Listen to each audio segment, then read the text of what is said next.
మీరు మోకాళ్ళ నొప్పులతో బాధపడుతున్నారా? కింద కూర్చోలేము, ఎక్కువ ఎక్సర్సైజెస్ చేయలేము, ఆసనాలు చేయలేము, ఫ్లెక్సిబిలిటీ లేదు, అయినా కూడా మీ మోకాళ్ళ నొప్పులు ఈ సింపుల్ ఎక్సర్సైజెస్తో తగ్గించుకోవచ్చు. అది ఎలాగో చూద్దాం. నేను మీ Hima, advance yoga trainer and nutritionist. Welcome to I dreams. So మీరు బెడ్ మీద కంఫర్టబుల్గా కూర్చోండి. ఏజ్ అయిపోయిన వాళ్ళు 75 ఇయర్స్, 85 ఇయర్స్, 80s, ఏ ఏజ్ అయినా సరే చక్కగా ఈ ఎక్సర్సైజ్ చేసుకుని మోకాళ్ళ నొప్పులు తగ్గించుకోవచ్చు. అది ఎలా చేయాలి అంటే, మీరు బెడ్ మీద అయినా కిందైనా కూర్చోండి.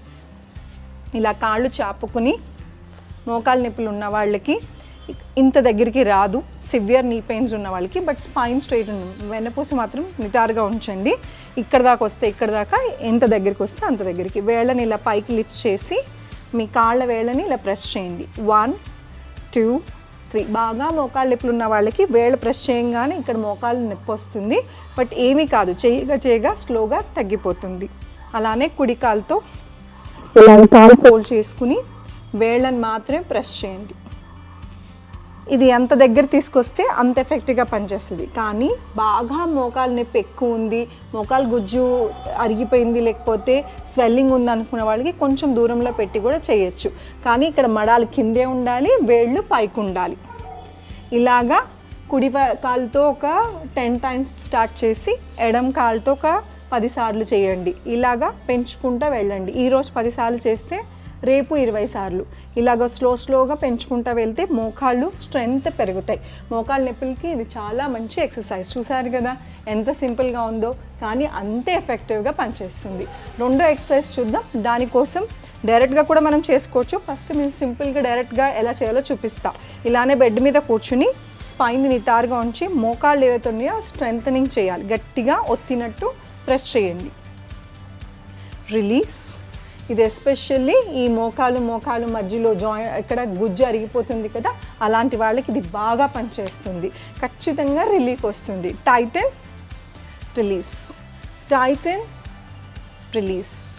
టైటన్ గట్టిగా ఇలా బిగించినట్టు ఉండాలి. నొప్పి వస్తుంది బిగించినప్పుడు, ఎందుకంటే మీకు ఆల్రెడీ నొప్పి ఉంది కాబట్టి బిగించినప్పుడు కాసేపు నొప్పి వస్తుంది, కానీ తట్టుకొని చేయండి. ఇది మోకాళ్ళ సర్జరీస్ అయినా, యాక్సిడెంట్స్ అయినా, ఫిజియోథెరపీలో కూడా ఇవి ఎక్సర్సైజెస్ చేస్తారు. సో ఈ స్ట్రెంథనింగ్ వలన చాలా బాగా రిలీఫ్ వస్తుంది.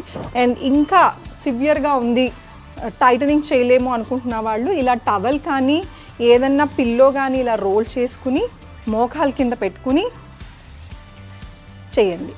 మోకాళ్ళు టైటన్, ఒక కాలు తర్వాత ఇంకో కాలు చేయొచ్చు.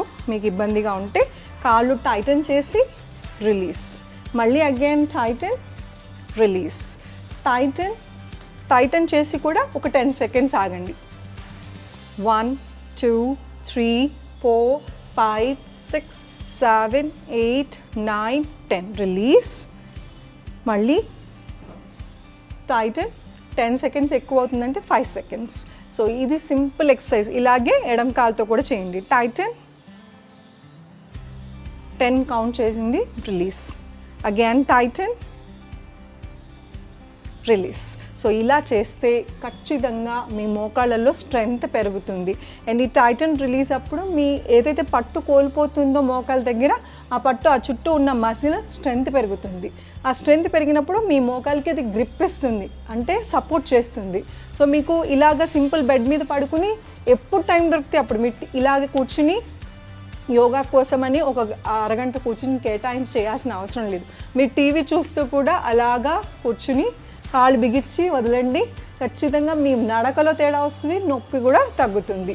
ఈ ఎక్సర్సైజ్తో పాటు ఇంకొక ఎక్సర్సైజ్ ఉందండి. అది కూడా మోకాళ్ళని మనం ఎంతవరకు వీలైతే అంతవరకు మన దగ్గర తెచ్చుకుని ప్రెస్. Next leg. ఇందాక టోస్ ప్రెస్ చేసాం, ఇది జస్ట్ ఇప్పుడు మనం దగ్గర తెచ్చుకుని కాసేపు అలాగ ఉంచుతున్నాం. ఎందుకంటే ఈ ఎక్సర్సైజ్ అప్పుడు చాలామంది మోకాళ్ళ నొప్పులప్పుడు ఏం చేస్తారు, నొప్పి వస్తుందని కాల్ని ఇలా పెట్టేసి ఉంచేస్తాం. సో ఇది ఇలాగే అలవాటైపోయి బీసికిపోతుంటాయి ఎక్కడికక్కడ. మళ్ళీ మనం కాలు మడవాలంటే కష్టం, నడవాలంటే కూడా కష్టం. అందుకనే నొప్పి వస్తుంది కదా అని మొత్తంగా ఇలా ఏకంగా రిలాక్స్ అవుతుంది కదా అని కాలు ఇలా స్ట్రైట్గా పెట్టకుండా మధ్యలో ఇలాగ దగ్గర తెచ్చుకుని వదలండి. మీరు ఇంత దగ్గర తెచ్చుకోలేకపోతే ఇక్కడ దాకైనా తెచ్చుకుని మళ్ళీ స్లోగా చేస్తూ ఉండాలి. చూసారు కదా, చూసారు కదా ఈ సింపుల్ టెక్నిక్స్తో మోకాళ్ళ నొప్పులు ఎలా తగ్గించుకోవచ్చో.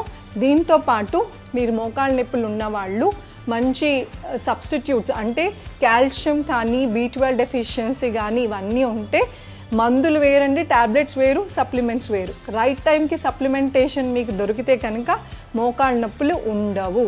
సో ఈ సింపుల్ ఎక్సర్సైజ్తో పాటు స్వెల్లింగ్, మోకాళ్ళ దగ్గర కొంతమందికి స్వెల్ వస్తుంది. ఈ రెండు మోకాళ్ళ దగ్గర ఏదైతే ఈ బోన్స్ రప్చర్ అయిపోతాయో, మధ్యలో గుజ్జు అరిగిపోయి రప్చర్ అవుతుందో అక్కడ వాపు వస్తుంది. ఈ మోకాలంతా వాపు ఉంటుంది, నీరు పట్టేసినట్టు అనిపిస్తుంది. అలాంటి వాళ్ళు ఈ ఎక్సర్సైజ్ చేసే ముందే ఐస్ ప్యాక్ పెట్టండి. ఐస్ ప్యాక్ అని మీకు మా మెడికల్ షాప్స్లో దొరుకుతాయి, ఆన్లైన్లో ఉంటాయి. లేదు అంటే మన ఇంట్లో ఫ్రీజర్లో ఉన్న ఐస్ క్యూబ్స్ ఒక చిన్న కర్చీఫ్లో కానీ దేంట్లోనే పెట్టుకుని ఇలాగ మోకాల మీద పెట్టండి.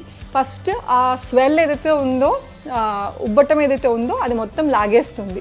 అప్పుడు మీరు ఎక్సర్సైజ్ చేసుకుంటూ ఉండండి. అండ్ ఎక్సర్సైజ్ చేసిన తర్వాత కొంచెం పెయిన్ వస్తాం సహజం, బికాజ్ మీకు ఒకలాగా అలవాటు అయిపోయి ఉన్నాయి, కాళ్ళు అసలు మడవటమే మర్చిపోయారు. ఎక్సర్సైజ్ చేయంగానే అది కొంచెం మూమెంట్ జరిగి బ్లడ్ పంపింగ్ జరుగుతుంది, బట్ రప్చర్ కూడా అవుతుంది, నొప్పి కూడా వస్తుంది మూమెంట్ అలవాటు లేక సడన్గా ఇచ్చేసరికి. అప్పుడు మీరు హాట్ వాటర్ ప్యాక్ పెట్టండి. హాట్ ప్యాక్స్ అని బయట అది కూడా దొరుకుతాయి, లేదా వేడి నీళ్ళు కాపురం ఇంట్లో ఉంటుంది కదా, ఒక క్లాత్ దాంట్లో పెట్టి నీళ్ళల్లో ముంచి ఇలాగా కాపురం పెట్టడం మూలన కూడా చాలా రిలీఫ్ వస్తుంది.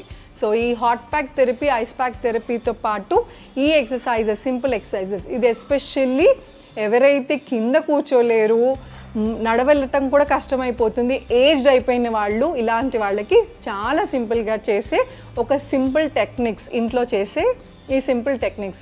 ఐ హోప్ మీకు ఇది నచ్చింది అనుకుంటా. ఈ కాళ్ళ నొప్పులు ఈ ఎక్సర్సైజెస్తో మీరు తగ్గించుకోవాలని మేము కోరుకుంటూ, thank you so much. Me Hima. Me online classes, yoga classes కోసం మీరు కింద స్క్రోల్ అవుతున్న నెంబర్కి కాంటాక్ట్ చేయొచ్చు.